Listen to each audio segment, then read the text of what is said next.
నమస్తే, welcome to పెద్ద voice. నేను మీ ఉమేష్. గతంలోకి వెళ్తే దేశవ్యాప్తంగా మారు మోగిపోయిన సంఘటన ఢిల్లీలో జంతర్ మంతర్ నీట్ ప్రొటెస్ట్ మరియు ధర్మేంద్ర ప్రధాన్ రాజీనామా మరియు ఎఫ్సిఆర్ఏ బిల్. ఈ జంతర్ మంతర్ దగ్గర జరిగిన ప్రొటెస్ట్ అసలు నీట్ స్టూడెంట్స్ ఉద్యమమా లేదా ఏదైనా ఎఫ్సిఆర్ఏ బిల్ కోసమా, అసలు ఏంటి? ఈ ఉద్యమంలో ఎంతో మంది స్టూడెంట్లు గాని యువతులు గాని ఒక నిజాయితీగా నమ్ముకొచ్చి స్టూడెంట్ ప్రొటెస్ట్ లో పాల్గొన్న వాళ్ళు, మరి ఇంకొందరు కొద్దింకల అంశాలకు సంబంధించిన ఉన్మాదులు మరియు అలాన రాజకీయ పార్టీకి సంబంధించిన నాయకులు వారి యొక్క వ్యక్తిత్వ లాభాల కోసము, రాజకీయ లాభాల కోసము పాల్గొనడం మనం చూసాం. నన్ను మించే ప్రశ్నించే గొంతు లేదు, నన్ను మించే దేశ భక్తుడు లేడు, నన్ను మించే పేట్రియాటిక్ లేడు అని చెప్పే వ్యక్తులను కూడా మనం చూసాం. అలాంటి మాయ మాటలు చెప్పి కపట ముసుగుతో ఈ ప్రొటెస్ట్ లో నిజాయితీగా నమ్ముకొని వచ్చి కొట్లాడే స్టూడెంట్స్ ని తప్పుదో పట్టించి ఒక నిజాయితీగా నడిచే ఉద్యమాన్ని ఎలా తప్పుదో పట్టించడమో మనం చాలా చూసాం. సో అలాంటి ఉద్యమమే జార్ఖండ్ రాష్ట్రంలో జరుగుతుంది.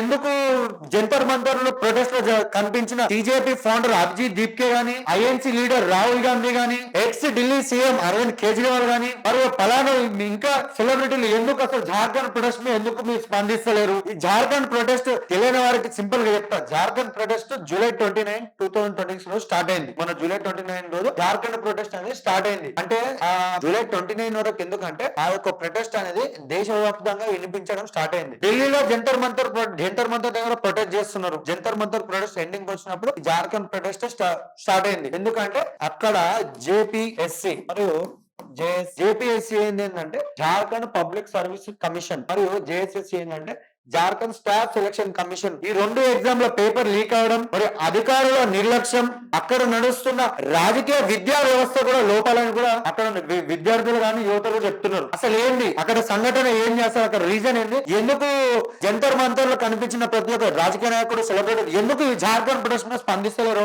ఒకసారి మనం మాట్లాడదాం. ఒకసారి దాని గురించి మాట్లాడదాము. అయితే పాయింట్ ఏంటంటే ఈ జంతర్ మంతర్ ప్రొటెస్ట్ లో ఈ సిజేపీ ఫౌండర్, అదే కాక్రోచ్ మనము తెలుగులో బొద్దింక అంటాం కదా, సిజేపీ లీడర్ ఫౌండర్ అభిజిత్ దీప్కే అని ఒక మీడియా పర్సన్ అడుగుతారు, ఏంటి సార్ ఆడ ఢిల్లీ జంతర్ మంతర్ లో స్టూడెంట్స్ కి అన్యాయం అయిపోయిందని మీరు వచ్చి పాల్గొన్నారు, రచ్చ బీభత్సం చేసారు కదా, అసలు మరి జార్ఖండ్ లో ప్రొటెస్ట్ అవుతుంది కదా సార్, మీరు ఏడుకోరు అని అడిగారు ఒక మీడియా. ఆయన వచ్చి చాలా నా బాడీ అలసిపోయింది, నాకు టైఫాయిడ్ ఫీవర్ వచ్చేసింది, గ్లూకోజ్ కూడా ఇట్లా కావాలంటే చూపిస్తున్నాడు, చెప్పకపోవచ్చు కానీ ఇట్లా కావాలంటే చేసి చూపిస్తున్నట్లు, అంటే తెలవాలి కదా ఇట్లా నాకు గ్లూకోజ్ ఎక్కిచ్చారని, టైఫాయిడ్ వచ్చింది నమ్మాలి కదా, అమాయకులు తెలుగులో నమ్మాలి కదా, అమాయకులను మళ్ళీ రెచ్చగొట్టాలి కదా అనే తత్వంతో ఇట్లా చూపించారు. ఇంకోటి ఆయన చేసిన కొన్ని తప్పుడు పనులు గాని, ఆయన నమ్ముకొచ్చిన సిజేపీ కొందరు వేసగాలు గాని, వాళ్ళు బద్నాం కావద్దని చెప్పి ఇట్లా చేయాలి, టైఫాయిడ్ వచ్చింది కొట్లాడి అని చూపిస్తున్నాడు. దొంగనట్టు అదంతా టైఫాయిడ్ వచ్చిందని చూపిస్తున్నాడు. సరే నీకు టైఫాయిడ్ వచ్చింది, ఓకే ఒప్పుకుందాం, తప్పేం లేదు, కించపరచలేదు. ఇంకోటి నేను ఏ పొలిటికల్ పార్టీనో కానీ ఎవరినో వ్యక్తిగతంగా కించపరచలేదు. మీరు చేసిన లేదా మీరు అక్కడ చేసిన యథావిధి సంఘటనలే గురించే మాట్లాడదాం. నీకు ఫీవర్ వచ్చిందైతే ఒక మీడియా పర్సన్ మీ ఇంటి బయట కవరేజ్ వచ్చింది అంటే అభిజిత్ ఏమైనా స్పందిస్తాడేమో, ఏమో మాట్లాడతాడేమో అని మీడియా వాళ్ళు పలానా మీ అక్కడ ఉన్న లోకల్ మీడియా వాళ్ళు వెళ్తే కారు అది ఆల్కహాలిక్ నాన్ ఆల్కహాలిక్ టిన్ను పట్టుకొని బాల్కనీ నుంచి వచ్చి అలా గ్యాంగ్ తోటి బాల్కనీలో హాయ్ చెప్తున్నాడు. నీకు ఏ డాక్టర్ చెప్పిండు? ఒక గల్లీలో ఆర్ఎంపీ నుంచి పెద్ద హాస్పిటల్ డాక్టర్ల వరకు ఏ డాక్టర్ చెప్పిండు నీకు టైఫాయిడ్ వచ్చిన తర్వాత అది అలాంటి కోకోకోలానో బియర్ బాటిల్ అది ఏమో ఇక నీకే వెళ్ళాలి, మేము చూపించిన పట్టుకొని మేము చూసి చెప్తే అది కాదు, నిజం కాదు అని మమ్మల్ని ఏదో ఒకటి బదలాన్ని చెప్తావు కాబట్టి అది నీకే వెళ్ళాలి, మీ మీద వదిలేస్తున్నాను, నీ మీద. ఏ డాక్టర్ చెప్పిండు? ఒకసారి ఆల్కహాలిక్ కాదనుకున్నా, నాన్ ఆల్కహాలిక్ అయినా అది కోకోకోలా అనుకుందాం, కోకోకోలా తాగమని చెప్పిండా? టైఫాయిడ్ తగ్గిన 12 hours కి ఏ డాక్టర్ చెప్పిండు నీకు? గూగుల్ లో కొట్టినా తెలుస్తుంది కదా, టైఫాయిడ్ వచ్చిన గూగుల్ లో కొట్టినా చెప్పేస్తుంది గూగుల్ కూడా. సరే అది జరిగింది, సరే ఇక బయట పడ్డది, ఇక బండారం బయట పడిపోయింది, నీ దృశ్యం నీ సూపర్ స్క్రీన్ బయట పడ్డది కాబట్టి అది పక్కెడితే అట్లా అదే మీ లోకల్ మీడియా ఆయన స్క్రోల్ చేసి ఆయన క్యాన్ పట్టుకుని ఆయన చెప్పింది కెమెరా ఇట్లా కింద ఆయన ఇంటి లోపలికి ఒక పానిమ కాటన్ బాక్స్ సంబంధించి ఇంట్లో పోతున్నాడు. పానిమ అంటే తెలిసిందే కదా, చెట్లకు కొట్టేదో లేకపోతే ఏదో డాక్టర్ మందు కాదు, అది 21 years వచ్చిన తర్వాత లీగల్ గా అమ్మే మందు, అది ఇక తెలిసిందే కదా, ఇక చెప్పడానికి అట్లాంటి మందు బాటిల కాటన్ ఇంట్లో పోతుంది. ఇంకోటి సేమ్ 2 days తర్వాత ఆ మీడియా పర్సన్ ఆడ జార్ఖండ్ లో ప్రొటెస్ట్ అవుతుంది కదా, మీరు పార్టీ చేసుకుంటారు ఏందని అడిగారు. బీజేపీ లీడర్ ఒక సిజేపీకి పార్టీకి సంబంధించి ఒక అమ్మాయిని అడిగి, ధూమ్ ధామ్ పార్టీ చేసుకుంటారు, జంతర్ మంతర్ లో పెద్ద లొల్లి పెట్టారు కదా, ప్రొటెస్ట్ చేసారు కదా, అన్యాయం అయిపోయింది, కొట్టిరు మమ్మల్ని, అది చేసారు కదా అని చెప్పి, మరి ఈడెందుకు నువ్వు పార్టీ చేసుకుంటున్నావు అని అడిగింది ఒక మీడియా పర్సన్. ఆమె ఏం లేదు, ఇలా విగ్రహం లెక్క వాటిని ఒక పాకురు బండ లెక్క ఇట్లా వస్తుంది, ఇట్లా నిల్చున్నది, ఇట్లా అనుకుంటే ఇట్లా అనుకుంటే సమాధానం కూడా ఇస్తలేదు క్వశ్చన్ అడగంగానే. ఇంకోటి, రాజీనామా చేయండి రాజీనామా చేయండి రాజీనామా చేయండి అన్నావు కదా, నువ్వు ధర్మేంద్ర ప్రధాన్ రాజీనామా చేయమన్నావు కదా, మరి జార్ఖండ్ సీఎం హేమంత్ సోరెన్ ఉన్నాడు, ఎడ్యుకేషన్ మినిస్టర్ ఆయననే, సీఎం ఆయననే, వాళ్ళిద్దరు రాజీనామా చేయమన్నావా, ట్విట్టర్ లో పెట్టినావా, ఇన్స్టాగ్రామ్ లో పెట్టినావా, ఫేస్బుక్ లో పెట్టినావా, ఎండ్లో పెట్టినావో చెప్పు. కనీసం నీ పర్సనల్ గా నీ మంత్రులను కలుసుకున్నావా, Hemant Soren chief minister of Jharkhand and education minister of Jharkhand and Sudivya Kumar, వీళ్ళిద్దరిని నువ్వు రాజీనామా చేయమన్నావా, ఎందుకు చేయమన్నావు చెప్పాలా. నేను ఆడున్నది నీ, అక్కడ ఉన్నది నీకు సంబంధించింది కదా, జేఎంఎం పార్టీ నీకు సంబంధించింది అంటే నీకు సంబంధించింది కాదు, ఇక్కడ ఉన్నది ఏంటంటే జేఎంఎం పార్టీ, అది దేంతో అలయన్స్ అయింది, ఐఎన్సి ఇంకా CPM, Indian national Congress and communist పార్టీతో అది విలీనమైంది, అలయన్స్ అయింది. అందుకే నేను ఒక సమాధానం వస్తలేదు, ఒక ట్వీట్ చేయడం వస్తలేదు. Not only Abhijit Dipke, not only CJP protesters or CJP leaders, among every celebrity, among every leader participated in Jantar Mantar protest. ఈ జంతర్ మంతర్ ప్రొటెస్ట్ లో ఎక్స్ ఢిల్లీ సీఎం అరవింద్ కేజ్రీవాల్ గానీ, విశాల్ దర్లాని ఎవరు పార్టిసిపేట్ చేస్తలేరు. ఎందుకంటే ఇంకా మీకు అదేమంటారు, పైనుంచి స్క్రిప్ట్ రాలేదు కదా మీకు పైనుంచి. నేను స్క్రిప్ట్ అని ఎందుకు చెప్పిన అంటే, ఢిల్లీ జంతర్ మంతర్ ప్రొటెస్ట్ అవుతుంటే ఈ సిజేపీ పార్టీకి సంబంధించిన మెయిన్ సెక్రటరీ వ్యక్తి మాల్లో అడ్డంగా బర్గర్ తింటూ దొరికిపోయాడు, దొంగ అడ్డంగా దొరికిపోయాడు. ఎట్లా దొరికిపోయాడు, స్టూడెంట్స్ ఎట్లా పట్టినట్టు, ఒక స్టూడెంట్ మీడియాలో చెప్పాడు, ఎట్లా పట్టుకోరు మీరు ఈ సిజేపీ ఆయనని మాల్ అని చెప్పి, మమ్మల్ని తీసుకొని వస్తుండే వ్యక్తి తీసుకొని వచ్చి మమ్మల్ని ఆ ప్రొటెస్ట్ లో కలిపేస్తాడు. కానీ కలిపేస్తున్నాడు, తర్వాత మాకు కనిపిస్తున్నాడు ఏదో చీకటి అయిన తర్వాత కానీ ఎండింగ్ లో కనిపిస్తున్నాడు. పోలీసులు లాఠీ చార్జ్ చేసినా, పోలీసులు మేము ఇంకొక మాకు కనిపిస్తుంది. ఏం దాన్ని ఒకసారి ఈయన వెంకల పోతే పార్కింగ్ మెల్ల కార్ లో పార్కింగ్ పోతున్నాడు, పార్కింగ్ లో మెల్ల మాస్క్ వేసుకొని కాక లిఫ్ట్ లో నుంచి మెల్ల పైకి ఎక్కాడు. ఒక మాల్లో బర్గర్ దగ్గర బర్గర్ తినుకుంటూ కోకోలు తాగకుండా దొరికిండు. వాడిని పొట్టు కొట్టరు. అరే నేను మీరు మా కోసం కొట్లాడుతున్నామని చెప్పి వచ్చి నువ్వు మమ్మల్ని ఇచ్చిపెట్టి పోలీసులతో లాఠీ చార్జ్ చేసేది మేము, పోలీసులతో దెబ్బలు తినేది మేము, పోలీసులు కేసులు పెడితే అడ్డమైన కేసులు కేసులు ఏమైనా పెడితే దాన్ని ఫేస్ చేయాల్సింది మేము, ఏదైనా నష్టం వచ్చినా సరే అది ఫేస్ చేయాల్సింది మేము, లాభాలేమో మీకా, నువ్వేమో మమ్మల్ని రెచ్చగొట్టి మాల్లో బర్గర్ కింగ్ కూడా బర్గర్ తిని కూడా కోకోకోలా కాకుండా కూర్చుంటావా, పెప్సీ కాకుండా కూర్చుంటావా అని మంచినే పొట్టు కొట్టరు అక్కడ ఉన్న మంచి. అది మీరు ఒకసారి యూట్యూబ్ లో కొట్టినా తెలుస్తుంది, CJP leader caught in mall అని కొట్టినా సరే వచ్చేస్తుంది, CJP leader caught in the mall while protest అని కొట్టినా వచ్చేస్తుంది. అని నేను చెప్తున్నా కాదు, వాళ్ళ కొందరు మానసిక సంతులన ఖరాబ్ అయిన కొడుకులు అంటారు ఇది ఏ వార్త మాట్లాడతాడు అని. అందుకే మీ నోటి దూల మీ చేతులనే కంట్రోల్ కావాలనే ముందే మీరు యూట్యూబ్ లో కొట్టి చూడొచ్చు. ఇంకోటి, ధర్మేంద్ర ప్రధాన్ రాజీనామా చేయాలన్నారు కదా, ధర్మేంద్ర ప్రధాన్ రాజీనామా చేయాలనే ఆ నోట్లోకి వెళ్ళి ఆ పదము అభిజిత్ కి వలికింది. అదే మీడియా పర్సన్ మరి ఇక్కడ హేమంత్ సోరెన్ ని ఎందుకు మీరు రాజీనామా చేయమంటలేరు అని అడిగితే, మేము ముఖ్యమంత్రి రాజీనామా అడుగుతలేము, మేము ముఖ్యమంత్రిని కరెక్ట్ గా ఈ యొక్క జరుగుతున్న సంఘటనని బాగా విశ్లేషించి దీని మీద ఒక ఎంక్వైరీ కమిటీ వేసి ఈ యొక్క తప్పు జరిగింది కదా, ఈ తప్పుని మళ్ళీ తప్పు జరగకుండా మళ్ళీ రీ ఎగ్జామ్స్ కండక్ట్ చేయండి, ఒక కరెక్ట్ పద్ధతిగా కండక్ట్ చేయండి అని చెప్పి చెప్తుండడు. ఒక ట్వీట్ పెట్టిండు. అంటే ఈ ట్వీట్ పెట్టిండు ఎందుకు చెప్పినారు సార్ అంటే, ఎవరికి సపోర్ట్ చేస్తున్నావు నువ్వు, కాంగ్రెస్ పార్టీకి సపోర్ట్ చేస్తున్నావా, ఎవరికి సపోర్ట్ చేస్తున్నావు నువ్వు, లేకపోతే నీకేమన్నా ఇక్కడ లావాదేవీ సంబంధాలు ఉన్నాయా, హేమంత్ సోరెన్ తోటి గానీ, ఐఎన్సి తోటి గానీ, లేదా పార్టీ తోటి గానీ, లేదా అక్కడ ఏమన్నా ఏ పేపర్ లీక్ లో పట్టుబడ్డారో, ఎవరైతే నేరం చేసిన వాళ్ళు పట్టుబడ్డారో వాళ్ళతోనే మన నీకు లావాదేవీలు ఉన్నాయా, మన లాభాలు కానీ ఇచ్చిపుచ్చుకున్నట్టు ఉన్నాయా మన నీకు. అసలు అది కారణం రావడం మీకు మెయిన్ కారణం ఏంటో చెప్పాలా, మీరు చేసిన ఈ జంతర్ మంతర్ ప్రొటెస్ట్ కి జార్ఖండ్ ప్రొటెస్ట్ కి తేడా ఏంటి చెప్తాడు. జంతర్ మంతర్ ప్రొటెస్ట్ లో ఆజాదీ స్లోగన్స్ లేవు. ఫస్ట్ హమే క్యా చాహియే ఆజాదీ, ఆ స్లోగన్స్ లేవు. అసలు ఆ ఆజాదీ స్లోగన్ అడిగే వ్యక్తులను చూడాలి మీరు.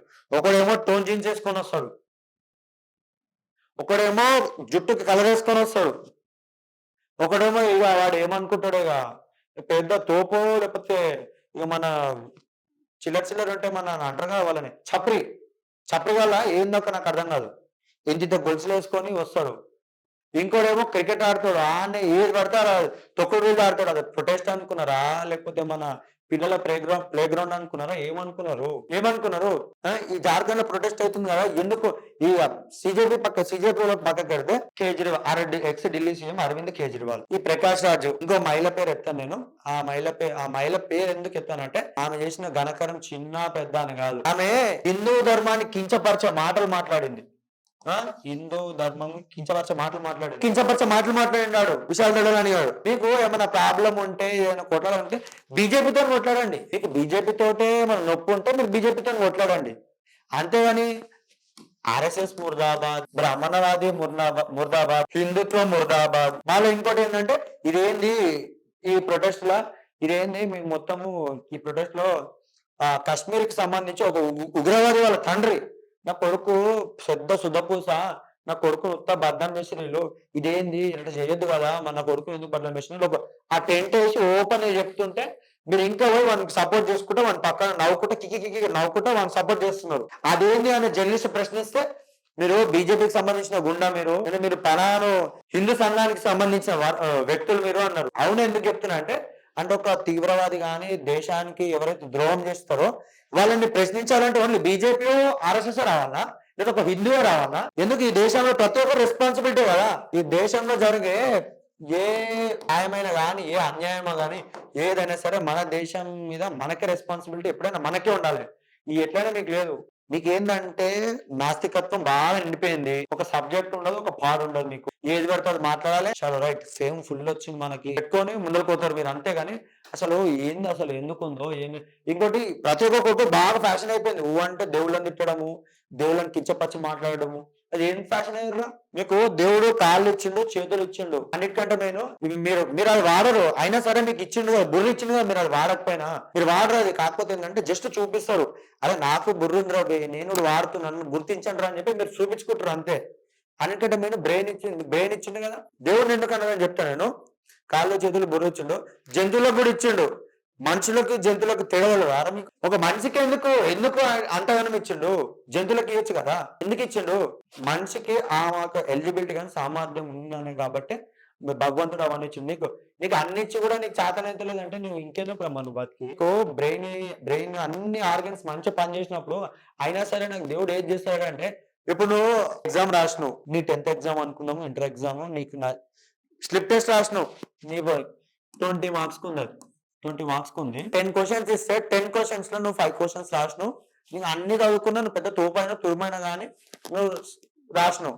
అట్లా నీకు 10 మార్క్స్ వచ్చినాయి. 10 మార్క్స్ వస్తే నాకు ఇదేంటి 10 మార్క్స్ వచ్చినాయి, దేవుడు ఏం చేస్తుండని అడుగుతారా? లేకపోతే నేను చదువుకోలేకపోయినా నా వాళ్ళ చేత కాలేదు కాబట్టి నాకు 10 మార్క్స్ వచ్చినాయి అంటావా? అదే మీరు బీజేపీ ఎక్కడైతే ఉంటుందో, బీజేపీ ఎక్కడైతే పరిపాలిస్తుందో, లేదా బీజేపీ ఎక్కడైతే మంచి చేయాలనుకుంటుందో అక్కడ వీళ్ళు వస్తారు. ఇక వచ్చి ఒక ఉన్మాదులకి పుట్టుకొస్తారు, ఇట్లా భూమిలోకి వెళ్ళి పుట్టుకొచ్చి అయిపోయిగా అట్లా చేసింది ఇట్లా చేసింది అంటారు. ఏమంటారు, ఒకటి సామెత ఉంటది, మంచి చేస్తే మండుతుంది అంటారు. గట్ట మీద కూర్చొని కూతలేం కూస్తారు, చెరువులో దిగుతా తెలుస్తుంది ఆ లోతు. మీరు బీజేపీ పార్టీని పక్కకు పెట్టి చూడండి, ఆ డెవలప్మెంట్ అనేది చూడండి. 75 ఏళ్ళు వెళ్ళిన కాంగ్రెస్ పార్టీ, 12 ఏళ్ళు ఉన్న బీజేపీ పార్టీలో మీరు డెవలప్మెంట్ కానీ చూడండి, చూసి మాట్లాడండి. నేను బీజేపీ ఫేవర్, బీజేపీ సపోర్ట్ అని అంటలేను. గమనించిన నేను బీజేపీలో జరిగిన డెవలప్మెంట్ ఏంటిది, అసలు బీజేపీ చేసిన పని ఏంటిదంటే దేశానికి ఇప్పుడు కాదు, దేశానికి భవిష్యత్తులో ఏం కావాలి, దేశం భవిష్యత్తులో ఎట్లా ఉంటుంది, దేశం అసలు భవిష్యత్తులో వ్యవస్థ అనేది ఎలా నడవాలి అనేది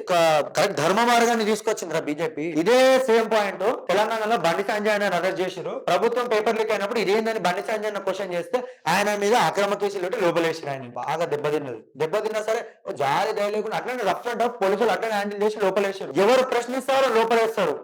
అంటే మరి బండి సంజయ్ అన్న పార్టీ అప్పుడు సెంట్రల్ లోనే ఉంది కదా, ఆయన అనుకుంటే ఆయనకి సపోర్ట్ ఉండదా? అది బండి సంజయ్ అన్నకు తెలుసు, బీజేపీ వాళ్ళకి తెలుసు, ఆఖరికి తెలంగాణ రాష్ట్రం అందరికీ తెలుసు. అది బండి సంజయ్ అన్న మీద పెట్టిన అక్రమ కేసు కాబట్టి, ఆయన ప్రశ్నించింది కాబట్టి ఆయనని ఏం మాట్లాడకుండా చేయనికన్నా పెట్టిన అక్రమ కేసు అని అందరికీ తెలుసు, రాష్ట్రం అందరికీ తెలుసు. మెయిన్ ఎజెండా ఏంటంటే మీకు బీజేపీ నచ్చదు, నాస్తికత్వమే. ఈయన ఉరుకుంటూ పోయాడు, అరే నా కొడుకు ఆ స్టూడెంట్స్, నా కొడుకు లాంటి కొడుకులు, బిడ్డలాంటి బిడ్డలు, నా స్టూడెంట్స్ ఎట్లా కొడతావు అన్నాడు కదా. మరి వీళ్ళకి ఏమైంది జార్ఖండ్? ఒకసారి చూడండి ఎట్లా కొడుతున్నావు. అది ఇగో ఒక నిమిషం ఆపితే జంతర్ మంతర్ ప్రొటెస్ట్ లో కంచులు నార్మల్ గా వేసారు, నార్మల్ గా బ్యారిగేట్లు పెట్టారు కదా. ఈ జార్ఖండ్ పోలీసు వాళ్ళకి ఏమైందంటే ఆ బ్యారిగేట్ల మీద ముళ్ళు కంచెలు పెట్టారు. అవి ఏ స్టూడెంట్ కైనా గుచ్చుకొని వాళ్ళకి ఏమన్నా అయితే ఎవరు బాధ్యత? పోలీసు యంత్రాంగం బాధ్యత తీసుకుంటుందా? అక్కడ ఉన్న జేఎంఎం పార్టీ, కాంగ్రెస్ పార్టీతో భేటీ అయిన జేఎంఎం పార్టీ బాధ్యత తీసుకుంటుందా? లేదా రాహుల్ గాంధీ బాధ్యత తీసుకుంటారా? సిజేపీ బాధ్యత తీసుకుంటారు? ఎవరు బాధ్యత తీసుకుంటారు? స్టూడెంట్ అయినా సరే మిమ్మల్ని నమ్మొచ్చారు, మీరు స్టూడెంట్స్ ముంచేసినది దేశం అంతా తెలిసినది. మీ ముఖం, మీ నిజ స్వరూపం బయట పడ్డది కదా. ఎస్ఆర్ఏ బిల్లు కోసం మీరు చేసిన ఖాతా ఇంత అంత కాదని. ఇగో ఆ కొట్టు చూడు రాగో,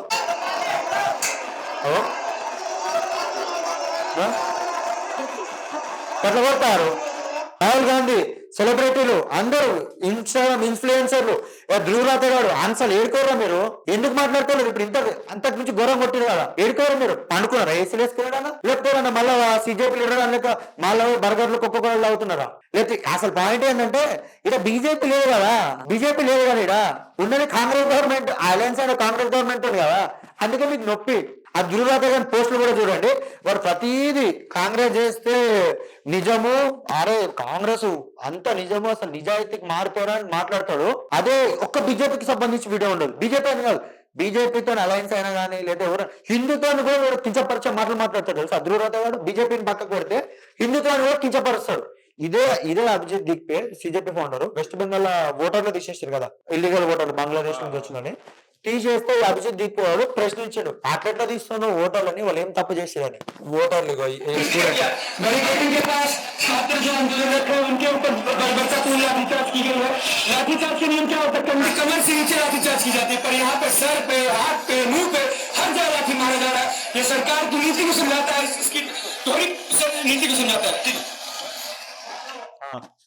అయిపోయింది. ఇప్పుడు స్టూడెంట్ చెప్పింది కదా ఆడ పోలీసులు ఎట్లా ట్రీట్ చేస్తున్నారో, ఎట్లా చెప్పారు కదా.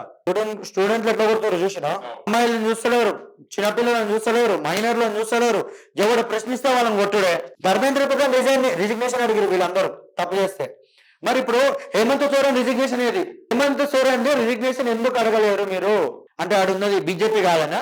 బీజేపీ ప్రభుత్వం అక్కడ లేదనా? లేదా ఆర్ఎస్ఎస్ ముర్దాబాద్ కానీ అట్లాంటి వాళ్ళు లేరనా? ఇది మెయిన్ పాయింట్ ఏంటంటే వాళ్ళకి కావాల్సింది ఏంటంటే ఎఫ్సిఆర్ఏ బిల్లు అడ్డుకోవాలి.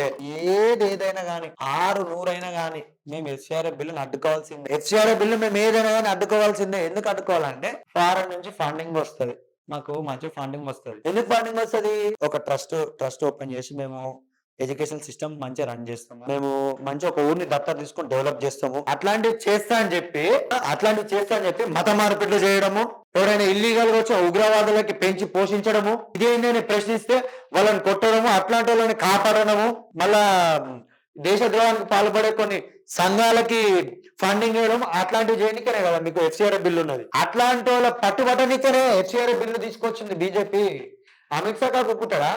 మీరు దేనికోసం చేసిన ఒక అత్తంతా ఆయన గుర్తు పట్టేసింది. అప్పుడే మీరు దొరికిపోయారు, ఎఫ్సిఆర్ఏ బిల్లు అయినా దొరికిపోయారు మీరు. ఇప్పుడు ఈ ప్రకాష్ రాజు ఆయన ఎందుకు స్పందించలేమంటే నా vote deleted, I'm member of parliament candidate అని ఎటకారం చేస్తున్నాడు. ఆయన ఎటకారం అయిపోయింది ప్రకాష్ రాజ్కి ఎటకారం అయిపోయింది నిజంగా. నువ్వు ఎందుకు స్పందించలేవు ఏదో ఒక వీడియో రిలీజ్ చేస్తున్నావు. నువ్వు ఆ జార్ఖండ్ ప్రొటెస్ట్ మీద ఎందుకు స్పందించలేవు? జార్ఖండ్ మీద ఎందుకు స్పందించలేవు నువ్వు? కేరళలో జరిగింది కదా, దాని మీద ఎందుకు స్పందించలేవు నువ్వు? తెలంగాణలో కూడా అయింది మొన్న కొత్తగా రాగానే, దాని మీద కూడా నువ్వు కొట్లాడరు కదా, ఎందుకు స్పందించలేవు? దాని మీద కూడా ఎందుకు స్పందించరు మీరు? ఎందుకంటే ఆడ ఉన్నది మీ అనుకూలమైన పార్టీ, మీకు కావాల్సింది పార్టీ, మీరు ప్రేమతోటి కోరి తపస్సు చేసుకొని అడ్డదారులు దొక్కి తెచ్చుకున్న పార్టీ కదా, తెచ్చుకున్న పార్టీ. మళ్ళీ మీరు ఎట్లుంటారు అంటే, ఈ యొక్క వ్యవస్థ ఎట్లా తయారైందంటే, ఈ రాజకీయ వ్యవస్థని నమ్ముకున్నారు. నేను తప్పు చేసినా ఒప్పు చేసినా, నేను తప్పు చేస్తే మంచి చేసేటోని ప్రశ్నించాలి, మంచి చేసేటోని తొక్కేయాలి, మంచి చేసేటోని అసలు భూస్థాపితం చేయాలని చెప్పే కదా మీరు అదే ఎజెండా పట్టుకునే కదా మీరు ముందుకు వస్తారు. అందుకే కదా మీకు మంచి చేసినా నచ్చదు, ఏది చేసినా నచ్చదు. ఇన్నేళ్ళుగా అసలు పేపర్ లీక్ లో కాలేవన్నట్టు చేశారు కదా మీరైతే. అసలు ఎందుకంటే బీజేపీ అసలు మెయిన్ అంటే మీకు బాధ ఎఫ్సిఆర్ఏ బిల్లు హిందువులతోటే కదా మీకు బాధ, హిందువులే. మీరు సింపుల్ గా చెప్పాలంటే మీరు ఎట్లాంటి వాళ్ళు తెలుసా? తిన్న ప్లేట్ల షిట్టుపోయే రకాలు మీరు, తిన్న ప్లేట్లనే షిట్టుపోయే రకాలు మీరు. హిందువుగా పుట్టి ఒక హిందువుకి అతిపెద్ద శత్రువు అంటే ఒక హిందువుగా పుట్టి మరో హిందువునే వ్యతిరేకిస్తారు, హిందుత్వంలో వ్యతిరేకిస్తారు. మిమ్మల్ని మించిన శత్రువులు ఎవరు ఉన్నారు మా దగ్గర హిందుత్వంలో? మా సనాతన ధర్మము ఇప్పటి నుంచి కాదు, సనాతన ధర్మము సైంటిఫిక్ రీజన్ తో కూడా ఉంటది, మిస్టరీస్ తో ఉంటది, సైంటిఫిక్ రీజన్ ఉంటది. ఏది చేసినా ఇప్పుడు కోసం కాదు, భవిష్యత్తు కాలంలో 10 మంది బతకడానికి కానీ 10 మంది బాగోవడం కోసం ఉన్నట్టు అంటారు మా సనాతన ధర్మంలో. అది మీరు వేదాలు తీసుకోవండి. నలంద యూనివర్సిటీ బీహార్ లో తలగబెట్టాడు. నలంద యూనివర్సిటీకి ఆ కేజీవాడు నలంద యూనివర్సిటీ ధ్వంసం చేసిండు. అది నేను ఒక యూట్యూబ్ లో వీడియో పెట్టిండు. దాన్ని కూడా మీరు తప్పుదో పట్టించారు. అది ఆటోమేటిక్ ఏజ్ నిర్మించి చాలా సంవత్సరాలు అయింది కాబట్టి అది గులిపోయింది. గులిపోతే దాన్ని కిల్జిన్ అంటారు మీరని కొందరు అన్నారు. కొందరు బక్రవాళ్ళు ఉంటారు, వాళ్ళకి అసలు గొర్రెతో పోల్చలేము, మేకతో పోల్చలేము మిమ్మల్ని. ఎందుకంటే మిమ్మల్ని మించి జీవి లేదు. దేనితో పోల్చడం అవి ఏం పనిచేయదు అసలు మీ ముందర. అట్లా మిమ్మల్ని మీతోనే అంటే మిమ్మల్ని మించిన వేస్ట్ లేదు, మిమ్మల్ని మించిన ఇంకోటి లేదు. ఇక ఎందుకు చెప్పుడు ఇక. ఇంకోటి ధర్మేంద్ర ప్రధాన్ మన ఎడ్యుకేషన్ సిస్టమ్ ని మార్చేసిండు. ఈ రోజు చదువుకున్న వరకు ఓకే నడిచింది, కానీ రేపటి భవిష్యత్తు తరానికి అక్బర్ గురించి బీర్బల్ గురించి 75 గురించి కాదు, ఈ కులమత రాజకీయాలు మాట్లాడతారు కదా. అడిగితే కులమత రాజకీయాలు నేను చెప్తా, కులమతము అది ఇది అంటారు కదా మీరు. 75 నుంచి కాదు చేసింది, 1200 శతాబ్దం నుంచి. ఈ మొఘలులు ఎప్పుడైతే వచ్చిండ్రో నా దేశంలోకి కొడుకులు, ఈ మొఘలులు చేసే పని ఏంది? మందిరాలను ధ్వంసం చేయడము, అమాయకులను హిందువులను మత మార్పిడి చేయడము, హిందూ అమ్మాయిలని లైంగిక దాడి చేయడము, మొఘలులను పక్క పెట్టారు. మన తెలంగాణలో ఆ నిజాం కొడుకుల రజాకాంత్ ఎట్లా చేస్తుండే, వీరభైరన్పల్లి ఎట్లుండే, వీరభైరన్పల్లి కూడా అడుగురు ఒకసారి, నిజాంలు ఎట్లుండేటో చెప్తారు మీకు. నల్గొండ కోరు అడుగురు ఒకసారి, బట్టలు ఇప్పి బతుకమ్మాడిచ్చిన నిజాం కొడుకులు. అట్లాంటి వాళ్ళ చరిత్ర మన బుక్ లో చదువుకోమని చెప్పిండు. అట్లాంటి బుక్ మనం చదువుకోవాలా, మన తరం పిల్లలు చదువుకోవాలా. ఇంకోటి రేపటి దినము ఏం మెసేజ్ ఇద్దాం అనుకుంటారు మీరు? అక్బర్ ఎవరు అని అడిగితే మన హిందువులని చంపేసిండు, మత మార్పిడి చేసి అమ్మాయిలని మన గుళ్ళని పలగొట్టేసి మన యొక్క అస్తిత్వాన్ని కానీ మన దేశ సాంస్కృతిక చరిత్రను నాశనం చేసేవాడే అమ్మ అక్బరు. కానీ అట్లాంటి వాని గురించి మంచిగా చెప్పారు కాబట్టి ఇదే చదువుకో అని చెప్తావా? అక్బర్ బీర్బల్ గురించి నారా మీకు వచ్చేది ఏమనంటే రాజు నేర్చుకోవాలి. అప్పుడు ఇంకోటి లండన్ మ్యూజియం లో కొడుకులే కత్తులు ఉంటాయి, అక్బర్ది ఔరంగజేబ్ది అని కత్తులు చూపిస్తారు. ఆ కొడుకులు గ్రౌండ్ లకి దిగే కొట్లాడలేరు. వాళ్ళు యుద్ధ భూమిలోకి వచ్చేపోయిన కొట్లాడిన ముఖం ఉందా వాళ్ళకి ఇంటికి కత్తులు ఎందుకు, కట్టర్లు ఎందుకు వాళ్ళకి? అట్లాంటి వాళ్ళ కత్తులు లండన్ మ్యూజియం ఎందుకు కొట్టు? ఆ కూరగాయలు కట్ చేయడానికి కూడా పనిచేయవు అట్లాంటి వాళ్ళ కత్తులు. ఛత్రపతి శివాజీ మహారాజ్ కూడా తెలుసుకోవడానికి మీకేం నొప్పి? ఛత్రపతి శివాజీ మహారాజు హిందుత్వం పక్క కొట్టి ఇది ఫాదర్ ఆఫ్ ఇండియన్ నేవీ అంటారు. గొరిల్లా వారికి ఛత్రపతి శివాజీ మహారాజ్ మీరు బాగా తెలుసుకోండి. ఛత్రపతి శివాజీ మహారాజు గొరిల్లా వారి ఐడియాలజీ వేరు ఉంటుంది తెలుసా? మహారాణా ప్రతాప్ అక్బరు భారతదేశం మొత్తము గ్రీన్ చేద్దాం అనుకున్నాడు, మొత్తం మార్చేద్దాం అనుకున్నాడు. కానీ మొత్తం ఆక్రమించినా సరే రాజస్థాన్ లో మేవార్ ప్రాంతాన్ని ఆక్రమించలేకపోయింది. ఎందుకంటే అక్కడ ఉన్నది మహారాణా ప్రతాప్ రాజ్పుట్ ఉన్నాడు. అక్కడ అక్బర్ కూడా భయపడ్డాడు. అక్బర్ సేనాపతిని గాలిలోకి కత్తితో అట్లా నరికేస్తే ఆయన గుర్రంతో సహా ఇట్లా ఆపిల్ కట్టయిపోయాడు అక్బర్ వాళ్ళ సేనాపతి. అట్లాంటి వాళ్ళ చరిత్ర బుక్ లో ఎందుకు లేదు? ఛత్రపతి సంభాజీ మహారాజ్ని 30 రోజులు ఎంత నరకం చూపించి గోర్లు వికేసిన, జుట్టు వికేసిన, ఒక్కొక్క చర్మం మొలిచేసిన, కళ్ళు వికేసిన, కళ్ళలో వెడివెడి కాల్చి పెట్టి ఇనుములు పెట్టినా సరే మతం మారు నా బిడ్డను కూడా ఇచ్చేస్తా, ఆగదు మతం మారు, నా యావత్ ఆస్తి ఇస్తే మొత్తం నీకు ఇచ్చేస్తా, మతం మారు అని అంటే కూడా నేను మారను, మతం కానీ నా హిందూ గర్భం నా తల్లి లాంటిది, నా తల్లి నేను మార్చుకుంటానని చెప్పిన సంభాజీ మహారాజ్ గురించి ఎందుకు చెప్పలేరు మీరు? గోల్కొండ మనకు స్వాతంత్రం వచ్చిన తర్వాత గోల్కొండ కిల్లా మీద ఒక ధైర్యంతో మన భారతదేశం జెండా ఎగరేసిన సర్వపాపన్న గౌడ్ గురించి ఎందుకు మాట్లాడతలేరు మీరు? ఎందుకంటే మీకు ఇట్లాంటివి నచ్చవు. మీ ఎజెండా ఏంటంటే దేశద్రోహానికి పాల్పడే ఐడియాలజీ మీద అంతా. సింపుల్ గా చెప్పాలంటే దేశద్రోహానికి పాల్పడే ఐడియాలజీ మీద అంతా. సో మీరు ధర్మేంద్ర ప్రధాని రిజిగ్నేషన్ అడిగారు కదా, నా మీనత ఏంటంటే Jharkhand CM, Jharkhand education minister ఆయన తప్పనిసరిగా రాజీనామా చేయాలని కోరుకోవాలి. మరి డిమాండ్ చేయండి, రాజీనామా చేయాలని. మేము దాన్ని opposite, we demand it because we need a peaceful protest. We until not enter the protest until it becomes a peaceful protest అని అంటుంది. అంటే వైలెన్స్ ఆపే వరకు ఈ దూరం రాదంట. ఒక దెబ్బ దాకా లబో దిబ్బని ఉరికొచ్చినవి అంత ఘోరంగా కొడుతున్నాను, అంత ఘోరం పోతే నీకు జాలిదయ లేదా? మరి నువ్వు కూడా కూర్చొని మరి ఢిల్లీ జంతర్ మంతర్ కూడా ఎందుకు వచ్చినావు? పీస్ఫుల్ ప్రొటెస్ట్ వరకు మేము కూడా జాయిన్ అవ్వాలని చెప్పి రాకుండా ఉండాల్సింది నీ ఇంట్లోనే. అంటే అక్కడ ఒకనే ఇక్కడ ఒకనే అమ్మా అంటే లేదా ఇక్కడ పార్టీ ఉందనా? జేఎంఎం తోటి ఐఎన్సీ పార్టీ ఉందనా?